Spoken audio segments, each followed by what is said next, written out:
শেষমেশ ভাগ্যের ফেরে সব বাধা উপেক্ষা করে আবারও 7 জন্মের বন্ধনে আবদ্ধ হলো রোশনাই ও আরণ্যক। হ্যাঁ বন্ধুরা, আমরা এমনটাই দেখতে পাবো রোশনাই ধারাবাহিকের আগামী পর্বগুলোতে।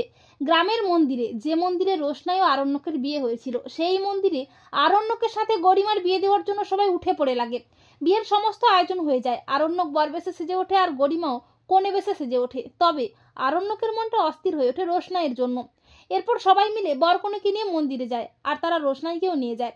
বিয়ের সব নিয়ম কানুন চলতে থাকে, শুভদৃষ্টি মালাবদল হয়। তবে আরণ্যক রোশনাইয়ের দিকে তাকিয়েই থাকে। আরণ্যকের খুব কষ্ট হয় আর রোশনাইয়েরও বুকটা কষ্টে ফেটে যায়। এরপর বিয়ের সব নিয়ম কানুন প্রায় হয়ে যায়। এরপর আসে সিঁদুরদানের পালা। গরিমার স্মৃতিতে সিঁদুর পরাতে আরণ্যকের খুব কষ্ট হয়। এরপর হঠাৎই মন্দিরের পুরোহিতেরা আরণ্যকে চিনতে পারে। মন্দিরের পণ্ডিতজি বলে, দাঁড়াও। আরণ্যকে বলে, তুমি কি আগে এই মন্দিরে একটা মেয়েকে বিয়ে করেছিলে? তারা রোশনাইকেও চিনতে পারে। পণ্ডিতজি বলে, রোশনাই, তোমার তো ওই ছেলেটার সাথে বিয়ে হয়েছিল, তাহলে স্মৃতিতে সিঁদুর নেই কেন? হাতে শাখা বলা নেই কেন? তখন আরণ্যক ও রোশনাই বলে, পণ্ডিতজি, ওটা মিথ্যে বিয়ে ছিল, ওটা সত্যি বিয়ে ছিল না।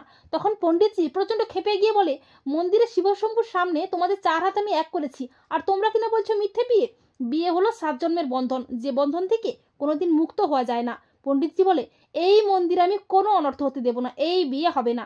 এই মন্দিরে আমি আবারও ওই ছেলেটার সাথে রোশনাইয়ের বিয়ে দেব। এই বলে আবারও ভাগ্যের ফেরে আরণ্যক মন্দিরে ঠাকুরের সামনে রোশনাইয়ের স্মৃতিতে সিঁদুর পরিয়ে দেয়। আর এটা দেখে তো সবাই চমকে যায়।